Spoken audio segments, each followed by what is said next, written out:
കോടതി വിധിയുടെ മറവിൽ ശബരിമല ഭക്തർക്കെതിരെ CPM ആക്രമണം നടത്തുന്നുവെന്ന് BJP ദേശീയ അധ്യക്ഷൻ അമിത് ഷാ. പല വിധികളിൽ ശബരിമല വിധി മാത്രം നടപ്പിലാക്കാൻ തിടുക്കം കാണിച്ചു. പ്രളയത്തെക്കുറിച്ചുള്ള അമിക്കസ് ക്യൂറി റിപ്പോർട്ടുകളും അമിത് ഷാ പരാമർശിച്ചു. CPMന് ഭരിക്കാൻ അർഹതയില്ല എന്നാണ് ഈ റിപ്പോർട്ട് കൊണ്ട് മനസ്സിലാക്കുന്നതെന്നും അദ്ദേഹം ആരോപിച്ചു. തൃശൂർ തേക്കിൻകാട് മൈതാനത്ത് പൊതുയോഗത്തിൽ പ്രസംഗിക്കവെയായിരുന്നു അദ്ദേഹം CPMനെതിരെ കടുത്ത ആരോപണങ്ങൾ ഉന്നയിച്ചത്. ശബരിമല വിശ്വാസ സംരക്ഷണത്തിന് ഏതറ്റം വരെ പോകും എന്നും വിശ്വാസികൾക്കൊപ്പം എന്നും ഉണ്ടാകുമെന്നും BJP ദേശീയ അധ്യക്ഷൻ അമിത് ഷാ ഉറപ്പു പറഞ്ഞു. ശബരിമലയുടെ വിശുദ്ധി തകർക്കാൻ കമ്മ്യൂണിസ്റ്റ് സർക്കാർ ശ്രമിച്ചുവെന്നും അദ്ദേഹം ആരോപിച്ചു. തൃശൂർ തേക്കിൻകാട് മൈതാനം മുഴുവൻ അമിത് ഷായെ സ്വീകരിക്കാൻ കാവ്യമയത്തിലായിരുന്നു. NDA സ്ഥാനാർത്ഥി സുരേഷ് ഗോപിക്ക് വേണ്ടിയുള്ള തെരഞ്ഞെടുപ്പ് പ്രചരണത്തിലാണ് അമിത് ഷാ ഈ പരാമർശം നടത്തിയത്. കേരള സർക്കാർ സുപ്രീം കോടതി വിധിയുടെ മറ പിടിച്ച് ഭക്തർക്കെതിരെ അക്രമം അഴിച്ചുവിടുകയും 30,000 പേരെങ്കിലും ജയിലിലടച്ചിട്ടുവെന്നും അദ്ദേഹം ആരോപിച്ചു. നിരവധി സുപ്രീം കോടതി വിധികൾ ഇവിടെ നടപ്പിലാകാതെ കിടക്കുന്നു. ശബരിമല വിധി മാത്രം നടപ്പിലാക്കാൻ എന്താണ് ഇത്ര തിടുക്കമെന്നും അദ്ദേഹം പറഞ്ഞു. ശബരിമല വിശ്വാസ സംരക്ഷണത്തിനൊപ്പം അയ്യപ്പ വിശ്വാസികൾക്കൊപ്പം BJP എന്നും ഉണ്ടാകുമെന്നും അദ്ദേഹം ഉറപ്പു നൽകി.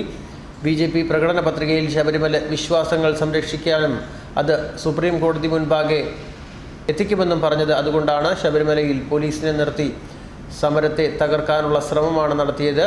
DYFIക്കാരെ പോലും പോലീസ് വേഷം കെട്ടിച്ച് നിർത്തിയെന്നും അദ്ദേഹം ആരോപിച്ചു. ശബരിമലയുടെ പരിശുദ്ധി നശിപ്പിക്കാൻ ശ്രമിച്ചാൽ ഏതു തരത്തിലുള്ള പ്രക്ഷോഭങ്ങളും BJP നടത്തും എന്നും അദ്ദേഹം പറഞ്ഞു.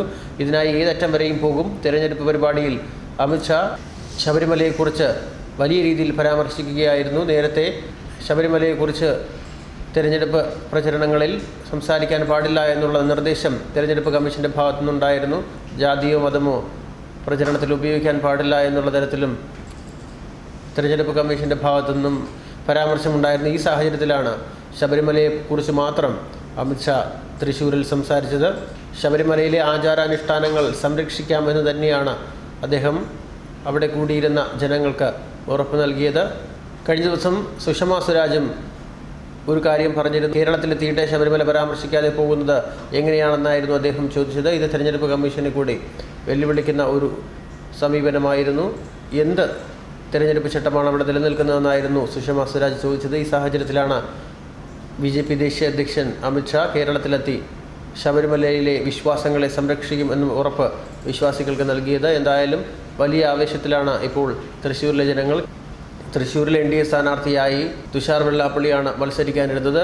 ഈ സാഹചര്യത്തിൽ രാഹുൽ ഗാന്ധി വയനാട്ടിൽ മത്സരിക്കാനെത്തിയതോടെ തുഷാർ രാഹുലിനെതിരെ വയനാട്ടിൽ മത്സരിക്കാൻ പോവുകയും തൃശ്ശൂരിൽ സുരേഷ് ഗോപിക്ക് സീറ്റ് ലഭിക്കുകയുമായിരുന്നു. ഇതോടുകൂടി വലിയൊരു പിന്തുണ സുരേഷ് ഗോപിക്ക് തൃശ്ശൂരിൽ ലഭിക്കുന്ന കാഴ്ചയ്ക്കാണ് കഴിഞ്ഞ കുറേ ദിവസങ്ങളായി സാക്ഷ്യം വഹിച്ചത്. പല പ്രചരണങ്ങളിലും അദ്ദേഹത്തിൻ്റെ പ്രസംഗങ്ങൾ കേൾക്കാനും നിരവധി പേർ തടിച്ചുകൂടുന്ന ഒരു സാഹചര്യമുണ്ടായി. ഒരു വലിയ പ്രതീക്ഷയാണ് ഇപ്പോൾ സുരേഷ് ഗോപിക്ക് അവിടെ ലഭിക്കുന്നത്. ന്യൂസ് ഡെസ്ക് മലയാളി വാർത്ത.